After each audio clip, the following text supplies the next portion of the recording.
One state one card ఒకటే బహుళ ప్రయోజనాలు. ఇప్పుడు ఈ కార్డు సర్వే ఫార్మ్ని ఆనరబుల్ సీఎం గారు లాంచ్ చేస్తారు, ఆవిష్కరిస్తున్నారు. ఈ సర్వే ఫామ్ యొక్క వివరాల్ని మరి ప్రజలకు అందుబాటులోకి తీసుకొస్తున్నారు. ఇది టీంకి అందజేయడం జరుగుతుంది. ఇప్పుడు ఆ టీం అంతా మరి ఇందాక ఆనరబుల్ సీఎం గారు చెప్పినట్టుగా ప్రభుత్వం నిర్దేశించిన స్థలాల్లో ఫీల్డ్ సర్వేకి వెళ్తారు. కార్డు ఒకటే, ప్రయోజనాలు ఎన్నో. ఒక చిన్న వేలి స్పర్శతో డిజిటల్ స్క్రీన్పై అన్ని వివరాలు అందుబాటులోకి తీసుకొచ్చే సర్వే ఫామ్ ఆవిష్కరించారు.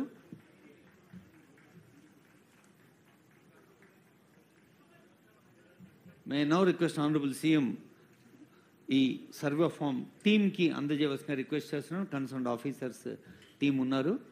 ఆ తర్వాత కొందరు బెనిఫిషరీస్కి లాంఛనంగా అందించడం జరుగుతుంది. ఇప్పుడు ఈ సర్వే ఫామ్ తీసుకొని మీ దగ్గరకు వస్తారు.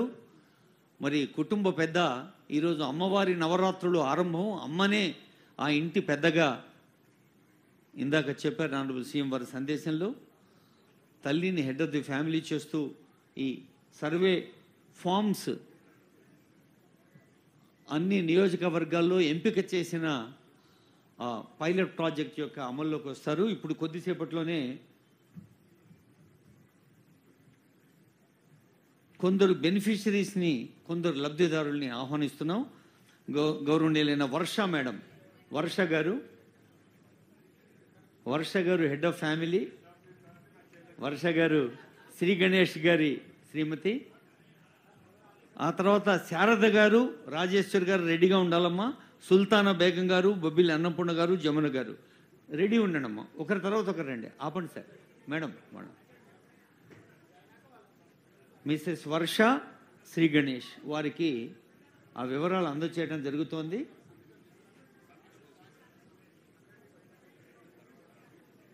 ఐ నౌ రిక్వెస్ట్ ఆ సర్వే ఫామ్లో ఉండే వివరాల్ని ఎక్స్ప్లెయిన్ చేస్తున్నారు.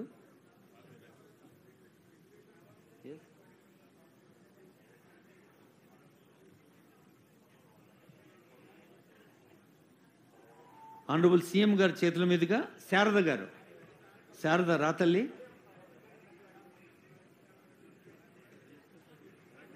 కష్టజీవులు, కర్మవీరులు వీరంతా పేద కుటుంబాలకు ప్రతినిధులు కొందరున్నారు. శారద గారు తర్వాత రాజేశ్వరి గారు, తర్వాత అమ్మ.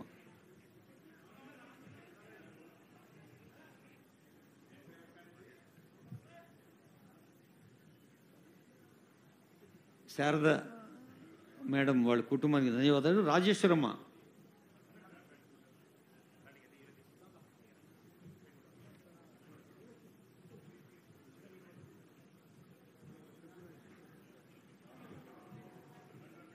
రాజేశ్వరమ్మ కుటుంబ సభ్యులు వచ్చారు. తర్వాత సుల్తానా బేగం తయారుండాలమ్మా.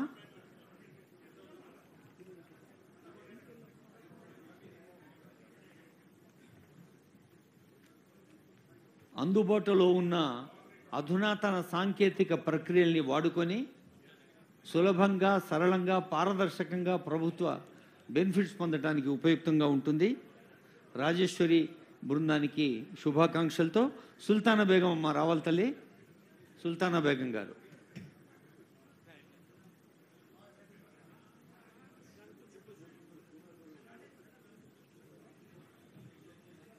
మనం హెడ్ ఆఫ్ ది ఫ్యామిలీనే పిలుస్తున్నాం. విన్నారు కదా, వర్షమ్మ, శారదమ్మ, రాజేశ్వరమ్మ, సుల్తానా బేగమమ్మ. ఆ తర్వాత బొబ్బిలి అన్నపూర్ణ గారు రెడీ ఉండాలమ్మా. సుల్తానా బేగం గారికి ముబారక్బాద్. తర్వాత బొబ్బిలి అన్నపూర్ణమ్మ, రాతల్లి. ఆ తర్వాత జమున గారు రెడీగా ఉండాలి.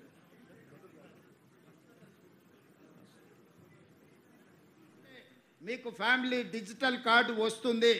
ఈ అమలు చేసే క్రమంలో ప్రతిపక్షాలకు కూడా నా సూచన, ఏది పడితే అది వాగుడు, లేకపోతే మీరు తప్పులు, మీరు అప్పులు. పోయినానే చేసినవి రెండే. ఒకటి అడ్డగోలుగా తప్పులు చేసిండు, రెండు విపరీతంగా అప్పులు చేసిండు. ఈ తప్పులతోని అప్పులతోని రాష్ట్రం నిండా మునిగింది. ఇవాళ మేము ఏదో దాన్ని సరిదిద్దుదామని 69,000 కోట్ల అప్పుతో తెలంగాణ రాష్ట్రానికి చేతికి అప్పచెప్తే 7 లక్షల కోట్ల రూపాయలు అప్పులు చేసింది. ఇక దద్దమ్మ చెప్తాడు కంటోన్మెంట్లో నేను అంతా చేసినాను. ఎవరే నేను ఎంపీ గుండా 5 ఏళ్ళు కొట్లాడి నేను ముఖ్యమంత్రి అయినాక కంటోన్మెంట్ ప్రజల్ని మున్సిపాలిటీలో కలపాలని ఆర్డర్ పట్టుకొచ్చింది నేను. మీ తాత తెచ్చిండా? ఎలివేటెడ్ కారిడార్ ఆర్మీ ప్రాంతంలో రోడ్లు ఇబ్బంది జరిగి ఈ ప్రాంతం పెండింగ్ ఉంటే భూమికి భూమి బదలాయింపు కింద ఇచ్చి ఆర్మీతో నేను మాట్లాడి రాజ్నాథ్ సింగ్ నేను కలిసి ఎలివేటెడ్ కారిడార్లకు దాదాపుగా 194 ఎకరాల భూమిని బదలాయింపజేసి ఈ కంటోన్మెంట్ ఎదుర్కొంటున్న ట్రాఫిక్ సమస్యను శాశ్వతంగా పరిష్కరించడానికే ఎలివేట్ కారిడార్స్ కోసం మనం అనుమతి తీసుకొచ్చినాం. ఇవాళ ఇక్కడ చాలామంది రక్షణ శాఖకు సంబంధించిన భూములల్లో ఇండ్లు కట్టుకున్నారు పేదోళ్ళు. ఇవాళ వాళ్ళకు ఓటర్ లిస్టులో కంటోన్మెంట్ ఎలక్షన్ ఉంటే వాళ్ళకు ఓటర్లలో పేరు లేదు. వాళ్ళు కనీసం ఓటు హక్కు కూడా తీసుకురాలేదు. 10 ఏళ్ళు ముఖ్యమంత్రిగా ఉండి 10 ఏళ్ళు రాష్ట్రంలో అధికారం చెలాయించి ఇవాళ అందుకే వాళ్ళకి శాశ్వతమైన ఓటు హక్కు తీసుకురావాలంటే ఈ రక్షణ శాఖ భూమిని తెలంగాణ రాష్ట్ర ప్రభుత్వం బదిలీ చేసుకొని తెలంగాణ రాష్ట్ర ప్రభుత్వం రక్షణ శాఖకు ఆల్టర్నేట్ ల్యాండ్ ఇచ్చి ప్రత్యామ్నాయంగా భూమినిచ్చి భూమికి భూమిని బదలాయించి ఈ ప్రాంతంలో ఉన్న పేదలకు ఇళ్ళ పట్టాలు ఇవ్వాలని ఇవాళ మేము నిర్ణయం తీసుకున్నాం. ఇంతకుముందు మిత్రుడు శ్రీ గణేష్ అదే అంశాన్ని నా దృష్టికి తీసుకొచ్చాడు. మా రెవెన్యూ శాఖ మంత్రి గారు నాకు చెప్తున్నారు, అన్న ఎంత భూమి అయినా బదలాయించు, వాళ్ళందరికీ పట్టాలు ఇవ్వాలి అని. ఇవాళ ఇట్లాంటి మంచి కార్యక్రమాలు తీసుకొని మేము ముందుకు వస్తుంటే వాటి మీద సూచనలు చేయకుండా వాటి మీద మాట్లాడకుండా ఇవాళ ఏదేదో మాట్లాడుతున్నాడు. ఆయన మాటలకు మీకు అందరికీ అర్థమై ఉంటుంది. అధికారం కోల్పోవడంతో విచక్షణ కూడా కోల్పోయింది. ఏం మాట్లాడుతున్నాడో ఎందుకు మాట్లాడుతున్నాడో నాకైతే అర్థం కాలే. 10 ఏళ్ళు మీరు ఉన్నారు, 10 ఏళ్ళు ఏలినరు, నిరుద్యోగుల ఉసురు పోసుకున్నారు, మీ ఉద్యోగం వాళ్ళు ఊడగొట్టారు. ఈ ప్రభుత్వం వచ్చినాక 90 రోజుల్లో 30,000 ఉద్యోగాలు ఇదే ఎల్బీ స్టేడియంలో ఒక్కొక్కరికి పేరున పిలిచి వాళ్ళకు ఉద్యోగాలు ఇచ్చింది ప్రభుత్వం కాదా? మరో 30-35,000 ఉద్యోగాలు ఈ డిసెంబర్ లోపల ఇవ్వాలని నిన్నగాక మొన్న 11,062 మంది టీచర్ ఉద్యోగాల ఫలితాలు ప్రకటించి రేపు 9 తారీఖు నాడు అదే ఎల్బీ స్టేడియంలో పేదలకు విద్య చెప్పే ఈరోజు టీచర్ల నియామకాలు ప్రభుత్వం చేపట్టబోతుంది. మేము అధికారంలోకి వచ్చి 10 ఏళ్ళు ఈ రాష్ట్రాన్ని దోసుకతిన్న మీరు ఇవాళ ఆగర్భ శ్రీమంతులు ఎట్లయినరు? మీరు మాత్రం ఫామ్ హౌజుల్లో ఉండాలి.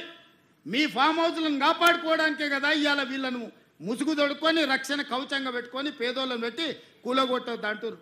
ఇవాళ ఇన్ని మాట్లాడుతున్న కేటీఆర్ జన్వాడలో నీకున్న ఫామ్ హౌస్ అక్రమ నిర్మాణం కాదా? అది కూలగొట్టాలనా వద్దా నువ్వు చెప్పు. హరీష్ రావు అజీజ్ నగర్లో నీకున్న ఫామ్ హౌస్ అక్రమమా కాదా? దాన్ని కూలగొట్టాలనా వద్దా చెప్పు. సబితమ్మ నీ 3 కొడుకుల పేర్ల మీద 3 ఫామ్ హౌసులు కట్టినావు కదా. నువ్వు సబితమ్మ లేక పేద అరుపులు అరవకమ్మా. నీకున్న ఫామ్ హౌసులు కూడా లెక్కలు ఉన్నాయి. కూలగొట్టాలనా లేదా సబితమ్మ నువ్వు సలహా చెప్పు. మీకు వెనకంగా ఉన్న కేవీపీ రామచంద్రరావులై కూలగొట్టాలనా వద్దా చెప్పు. ఇవాళ అక్రమంగా ఫామ్ హౌసులు నిర్మించుకొని మీ ఫామ్ హౌసుల మీద ఎక్కడైతే తొలగింపు ఏటు పడుతుందో మీ ఫామ్ హౌసులు కూలుతాయని చెప్పి ఇవాళ పేదలను రక్షణ కవచంగా పెట్టుకొని ఇవాళ మీరు నాటకాలు ఇవాళ ఈ ప్రాంతంలో ఎంపీ ఆయన మాట్లాడుతుండు. ఇక ఆయన గురించి నేను ఎక్కువ మాట్లాడదలుచుకోలే. కానీ ఆయనకు బాధ్యత లేదా? ఎంపీకి గెలిచినావు కదా, మోడీ దగ్గర నుంచి ఏం తెస్తావు తీసుకురా. గుజరాత్లో అహ్మదాబాద్లో సబర్మతి రివర్ ఫ్రంట్ నరేంద్ర మోడీ కట్టుకోవచ్చు అంట, కానీ నరేంద్ర మోడీకి ఊడిగం చేస్తాడంటేనే కానీ మూసీ రివర్ ఫ్రంట్ మాత్రం తెలంగాణలో కట్టొద్దంట. ఏం న్యాయమా ఇది? ఇక్కడ ఉన్న ప్రజలే కాదు, నువ్వు కూడా బతకనీకి వచ్చినోనివే. నువ్వు బతకనీకి వచ్చినావు, ఓట్లు వేయించుకున్నావు, ఎంపీ అయినావు. కానీ వాళ్ళు మాత్రం మూసీలు అదే మురికి కూపంలో ఉండాలనా? వాళ్ళందరినీ చక్కదిద్దాల్సిన బాధ్యత నీకు లేదా? రా ఈటల రాజేందర్ ఇద్దరం కలిసి మోడీ దగ్గరికి పోదాం. పోయి 25,000 కోట్లు తీసుకొద్దా, మూసీలు ఉన్న పేదోళ్ళకి పంచి పెడదాం, ఇల్లు కట్టిద్దాం, డబుల్ బెడ్రూమ్ ఇల్లు కాదు మంచి కాలనీలు కట్టిద్దాం వాళ్ళకు. 40 లక్షల కోట్ల బడ్జెట్ ఉంది కదా మోడీ దగ్గర. హైదరాబాద్ నగరానికి 25,000 కోట్లు ఇవ్వలేడా?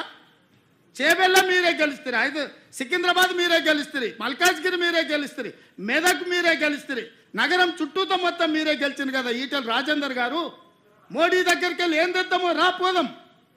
నాకేం బేసిజా లేవు. రాజేందర్ గారు రండి సచివాలయానికి, ఏ ప్రతిపాదన తెస్తారో తీసుకురండి. కేటీఆర్ హరీష్ రావు మొదటి రోజు మాట్లాడతారు, తెల్లారా జిరాక్స్ కాపీ తీసుకొని ఈటల రాజేందర్ మాట్లాడతారు. ఏందా ఈ భాగవతం ఏమనికి అర్థమైతే లేదా? 10 ఏళ్ళు వాళ్ళతో మంత్రుండి నువ్వేం వెలుగబెట్టినో తెలంగాణ సమాజం గమనిస్తలేదా? గౌరవం పెట్టుకోండి రాజేందర్ గారు. మీరు మిమ్మల్ని గౌరవించాలనే మేము అనుకుంటున్నాం, కానీ మీరు ఆ గౌరవం నిలబెట్టుకునే పరిస్థితి లేదు. మీరు పార్టీ మారినరు, వేరే పార్టీ ఎంపీ అయినరు, కానీ పాత వాసన మాత్రం మీకు పోతలేదు. ఆ గత్తర వాసన అట్లనే మీతో కొడుతుంది, గత్తు వాసన.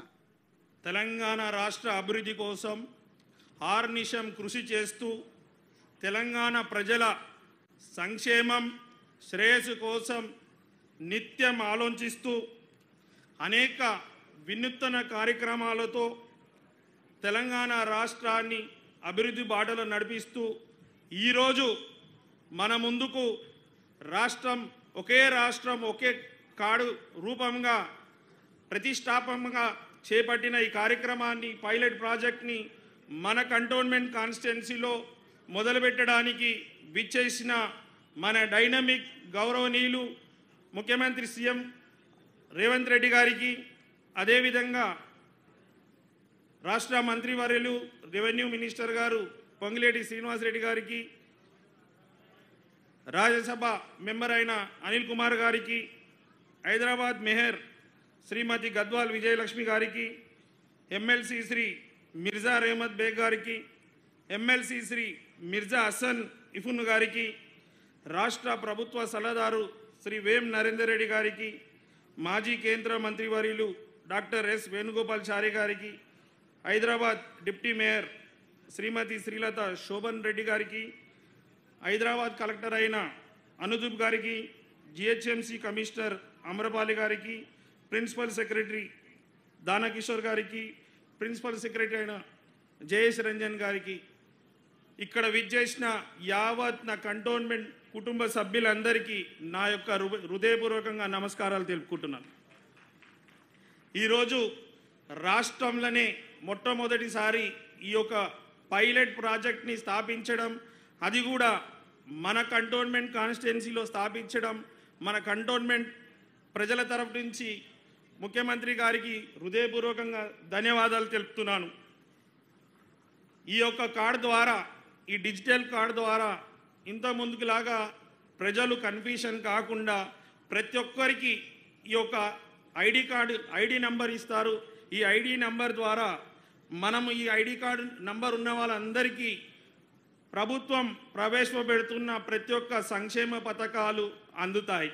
ఇక్కడ ఒకసారి క్యాస్ట్ సర్టిఫికేట్ తీసుకుంటే మళ్ళీ పిల్లలకు అవసరం ఉండదు. ఇక్కడ ఇన్కమ్ సర్టిఫికేట్ తీసుకుంటే మళ్ళీ కుటుంబ సభ్యులకు అవసరం ఉండదు. ఇలాంటిది అనేక కార్యక్రమాలు పొందడానికి ఒకటే సింగిల్ కార్డుగా మన గౌరవ ముఖ్యమంత్రి గారు ఎన్నో రోజుల నుంచి దీనికి కృషి చేసి రాష్ట్ర ప్రజలు ప్రతి ఒక్క వ్యక్తికి, ప్రతి ఒక్క కుటుంబానికి ప్రభుత్వం అమలు చేస్తున్న ప్రతి ఒక్క సంక్షేమ పథకాలు అందరికీ దక్కాలి, ఏ ఒక్కరికి మిస్ కావద్దనే ఉద్దేశంతో ఈరోజు ఈ యొక్క కార్డుని ప్రవేశపెట్టడం చాలా సంతోషకరమైన విషయం. ఈ కార్డు ద్వారా మీకు మెడికల్ కానీ హెల్త్ ఇష్యూస్ ఏమైనా ఉన్నా కూడా మీకు అన్ని దాంట్లో వివరణ ఉంటుంది కాబట్టి ఎలాంటి కన్ఫ్యూషన్ లేకుండా అందరికీ ఈజీగా ఉండే విధంగా ప్రజలు, ప్రతి ఒక్క పేద ప్రజలకి అన్ని సంక్షేమ పథకాలు దక్కాలి. ఇంతకు ముందుకులాగా కాయిదాలు తీసుకొని ఏ ఆఫీసర్స్కి వెళ్ళకుండా ప్రతి ఒక్కటి డిజిటలైజ్ చేయాలనే ఉద్దేశంతో ఇంత చారిత్రాత్మక ఈ యొక్క ప్రాజెక్ట్ని మన దగ్గర స్థాపించడం రాష్ట్ర ప్రజల అందరికీ తరఫున సంతోషంగా వ్యక్తం చేస్తూ ఇలాంటి ఎన్నో కార్యక్రమాలు ముఖ్యమంత్రి గారు చేపట్టడం జరిగింది. మనకు 6 గ్యారంటీలు కూడా అమలు చేస్తూ ప్రతి ఒక్కరికి ఉచిత బస్, మహిళలందరికీ ఉచిత బస్ ప్రయాణం కూడా అందించడం, 200 యూనిట్లు వారికి ఉచితంగా కరెంటు బిల్లు కూడా ఫ్రీ ఇవ్వడం జరుగుతుంది. అలా తీసుకొని వస్తే అన్ని పథకాలు అమలవుతున్న సందర్భంగా ఈరోజు బీఆర్ఎస్ వీళ్ళు ఎక్కడ గౌరవ ముఖ్యమంత్రి గారు చేపడుతున్న సంక్షేమ పథకాలు, తీసుకున్న నిర్ణయాలు అందరూ రాష్ట్ర ప్రజలందరూ కాంగ్రెస్ ప్రభుత్వం వైపు చూస్తున్నారు. కన్ఫ్యూజ్ చేయాలని ఒక దురాలోచనతోటి బీఆర్ఎస్ వాళ్ళు రోజు ఏదో ఒక కార్యక్రమం పెడుతున్నారు. అవసరం లేని దానికి వాళ్ళ 10 సంవత్సరాల హయాంలో వారు చెయ్యనిది ఆలోచించింది కూడా ఈరోజు కాంగ్రెస్ ప్రభుత్వం మన గౌరవ ముఖ్యమంత్రి గారు చేస్తున్నారు. దానికి మీకు అందరికీ ఒక చిన్న కథ చెప్పాల్సిన అవసరం ఉంది. ఈరోజు మన రాష్ట్రంలో జరుగుతున్నది, మనలో ఎవరికైనా అనారోగ్యం పాలైతే మనం డాక్టర్ దగ్గరికి వెళ్తాం. డాక్టర్ల దగ్గరికి వెళ్ళినప్పుడు మనకు చాలామంది సజెషన్స్ ఇస్తుంటున్నారు. ఈ డాక్టర్లే కాకుండా కొన్ని హాస్పిటల్స్ కూడా వెళ్తున్నప్పుడు మనకు ఒక్కొక్కరు ఒక్కొక్క సలహా చెప్తుంటున్నారు. అయితే విషయం ఏంటంటే చాలా తీవ్రమైన ఆపరేషన్ చేయాల్సిన అవసరం ఉంది. ఆపరేషన్ ద్వారా మనిషి బతకొచ్చు, మనిషి చనిపోవచ్చు. అలాంటి సమయంలో హాస్పిటల్ యజమానులైన బీఆర్ఎస్ వాళ్ళు, కేసీఆర్, హరీష్ రావు, కేటీఆర్ ఏం ఆలోచిస్తున్నారంటే ఈ హాస్పిటల్ కమిటీ వాళ్ళందరూ కూర్చొని ఈ ఆపరేషన్ చేస్తే వాళ్ళు చనిపోయే అవకాశం ఉంది, చనిపోతే మనకు చెడు పేరు వస్తుంది హాస్పిటల్కి. అలాంటి జరగకుండా దీనికి కేవలం మాత్రలు ఇచ్చే వదిలేసి వారి సావుకు వారి బతకని వదిలేశారు. ఇంకొక పక్కన ఇంకొక హాస్పిటల్ డాక్టర్స్ అంతా మా వేదిక మీద ఉన్న పెద్దలు అందరూ ఆలోచించారు. ఆ డాక్టర్లు అలా వదిలేస్తే కరెక్ట్ కాదు, మనము మన ప్రజల ప్రాణాలు కాపాడాల్సిన అవసరం ఉంది. మన హైదరాబాద్ని అన్ని రంగాలలో డెవలప్మెంట్ చేయాల్సిన అవసరం ఉంది. కావున మన డాక్టర్లైన వ్యక్తులు ఏం చేశారు, ఆపరేషన్ చేసేటప్పుడు మనకి ఇంజెక్షన్ ఇస్తారు, కుట్లేయడానికి కట్ చేసి కుట్లేస్తే నొప్పి అవుతుందని కొంతమంది నొప్పికి ఓర్చుకోక నొప్పి అని అనుకుంటున్నారు. అదే మాదిరిగా కొంచెం నొప్పి అయితే ఆపరేషన్ గ్రాండ్ సక్సెస్ అవుతుంది. అదే ఆపరేషన్ చేయడానికి మన గౌరవ ముఖ్యమంత్రి గారు చేపట్టిన కొన్ని విషయాలు ప్రజలకు భావి తరాలకు బాగుండడానికి కొంచెం ఒక సూది లాంటి నొప్పి కొంతమందికి అవుతుంది. ఆపరేషన్ చేసినప్పుడు కుట్ల నొప్పి కొంచెం ఉంటుంది. కుట్ల నొప్పికి భయపడిన, ఇంజెక్షన్ భయపడిన ఆపరేషన్ సక్సెస్ కాదు. ఆపరేషన్ సక్సెసే హైదరాబాద్ డెవలప్మెంట్కి హైడ్రా తీసుకొచ్చిండ్రు. కొంతమందికి ఇబ్బంది అవుతుండొచ్చు, కానీ అనేక ప్రజలకు మేలైతుంది. హైదరాబాద్ మళ్ళీ వర్షం వస్తే జలమయం కాకుండా హైదరాబాద్ని కాపాడడానికి గతంలో బీఆర్ఎస్ ప్రభుత్వంలో వరదలు వచ్చినప్పుడు నాలాలలా కొట్టుకుపోయి చాలామంది ప్రాణాలు కోల్పోయారు. అలా కోల్పోకుండా ఉండడానికే మనం సీఎం గారు కొంచెం నొప్పి సరించలేక డిసైడ్ అయిపోయారు. వాళ్ళు ఏంటంటే హాస్పిటల్ నడవద్దంటే ఉద్దేశం ఏంటంటే రేపు రానున్న ఎలక్షన్లో వీళ్ళ ఓటు బ్యాంకు దెబ్బ పడుతుంది, వీళ్ళు మనకు ఓట్లు వేయరని వానాడు వాళ్ళు నిర్ణయం తీసుకోలేదు. ఈనాడు ఓటు బ్యాంకు రాజకీయం కాదు, ప్రజల సంక్షేమం, శ్రేయస్సు, ఆరోగ్యం ముఖ్యమని తీసుకునే నిర్ణయాలు తట్టుకోక యావత్ హైదరాబాద్, తెలంగాణ ప్రజలు కాంగ్రెస్ ప్రభుత్వం వైపు చూస్తూ ఆదరాభిమానం పొందుతురని భయంతో బీఆర్ఎస్ వాళ్ళు లేనిపోలు అపోహలు సృష్టించి కొంతమందిని వాళ్ళే క్రియేట్ చేసి అన్ని అపోహలు సృష్టిస్తున్నారు. ఏది ఏమైనా ఒక్కసారి మన డైనమిక్ సీఎం గారు నిర్ణయం తీసుకుంటే ఎంత దూరమైనా వెళ్తారు, కానీ ప్రజల సంక్షేమమే శ్రేయస్సు అని డిసైడ్ అయినాక ఎవరు అడ్డం వచ్చినా కూడా ఏవి కాదు. నేను గతంలో కూడా చెప్పాను, మన ముఖ్యమంత్రి గారు మంచి ఫుట్బాల్ ప్లేయర్ అంటే ఎలాంటి ఆటగానికి ఎలాంటి ఆడాలో వారికి బాగా తెలుసు.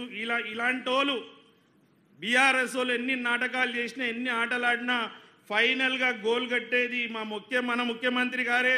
ఫైనల్గా డెవలప్మెంట్ తెలంగాణ రాష్ట్రాన్ని చేసేది మన కాంగ్రెస్ ప్రభుత్వమే. కాబట్టి అన్ని ఇప్పుడు అమలు చేస్తున్న ప్రతి ఒక్క సంక్షేమ పథకాలు ప్లస్ మేనిఫెస్టోలు లేని కూడా ఇవన్నీ స్కిల్ డెవలప్మెంట్ యూనివర్సిటీ కావచ్చు, స్పోర్ట్స్ యూనివర్సిటీ కూడా తీసుకురావడం, వాళ్ళకి జెలస్ ఫీల్ అయ్యి ఈరోజు అన్ని వైపులా కాంగ్రెస్ వైపే చూస్తున్నారు. కాబట్టి వారందరూ అపోహలకు గురి కాకుండా మీరందరూ ఆపరేషన్ సక్సెస్కి, డెవలప్మెంట్కి ముఖ్యమంత్రిగా తోడు ఉండాలని కోరుతూ మా కంటోన్మెంట్ ప్రజలు కూడా ముఖ్యమంత్రి గారిని కొన్ని రిక్వెస్ట్ పెట్టడం జరిగింది.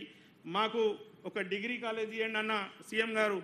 ఏ విధంగా అయితే రాష్ట్రం అంతా డెవలప్మెంట్ చేస్తారో అదే మాదిరిగా మాకు ఒక డిగ్రీ కాలేజ్, ఒక ఇంజనీర్ కాలేజ్ కూడా ఇవ్వాలని కోరుతూ గతంలో కూడా తమరు వచ్చి ఎలక్షన్లో కూడా హామీ ఇచ్చారు. తమరు ఇక్కడ ఎంపీగా కూడా ఉండే తమరికి అన్ని విషయాలు అవగాహన ఉంది. ఎక్స్చేంజ్ ఆఫ్ ల్యాండ్ చేసి మా ప్రాంత ప్రజలకి పట్టాలు ఇవ్వాలని విజ్ఞప్తి చేస్తూ తమరిని అడగంగానే వెంటనే మాకు 1 MGD నీళ్ళు కూడా శాంక్షన్ చేశారు. తమరు ఆదేశం ఇచ్చారు. కానీ ఇక్కడ కంటోన్మెంట్ బోర్డు తోటి కోఆర్డినేషన్ లేకుండా మాకు రావాల్సిన నీళ్లు కూడా జలమండలి వాళ్ళు ఇస్తే ఇక్కడ నీళ్లు వస్తలేదని కొంతమంది పుకార్లు చేస్తున్నారు. దయచేసి మా ఒక విజ్ఞప్తి యావత్ కంటోన్మెంట్ ప్రజల తరఫు నుంచి కంటోన్మెంట్ బోర్డుని మెర్జ్ చేయాలని విజ్ఞప్తి చేస్తున్నాం. ఆ ఫైలు కింద పడిపోయిన దాన్ని తమరు ఢిల్లీకి వెళ్ళి ఆ ఫైల్ని ముందుకు తీసుకొచ్చి మెర్జర్ దిశగా ముందుకు వచ్చింది, మళ్ళీ ఆగిపోయింది సార్. దాన్ని కూడా మీరు చేయాలని కోరుతున్నాను. ఇదే విధంగా ఈ గ్రౌండ్లో కూడా మాకు ఒక స్పోర్ట్స్ కాంప్లెక్స్ కావాలని కూడా తమరికి రిప్రజెంటేషన్ ఇవ్వడం అయింది. ఈ స్పోర్ట్స్ కాంప్లెక్స్ ఇస్తే మా కంటోన్మెంట్ కాన్స్టిట్యున్సీలో అనేక మంది క్రీడాకారులు ఉన్నారు. మీరు ఏ విధంగా అయితే ఆకాంక్షిస్తున్నారో దేశానికి మంచి మంచి పథకాలు రావాలని, ఆ పథకాలలో కూడా మా కంటోన్మెంట్ ప్రజలు ఉండాలని మిమ్మల్ని మనసారా కోరుతున్నాను. ఇదే కాకుండా అనేక సంక్షేమ పథకాలు మీ అందరి ఆశీర్వాదంతో, ముఖ్యమంత్రి గారి ఆశీర్వాదంతో నన్ను ఎమ్మెల్యే చేసి ఈ యొక్క కార్యక్రమం ఇక్కడ చేపట్టడం మాకు చాలా సంతోషకరం. Thank you. ధన్యవాదాలు.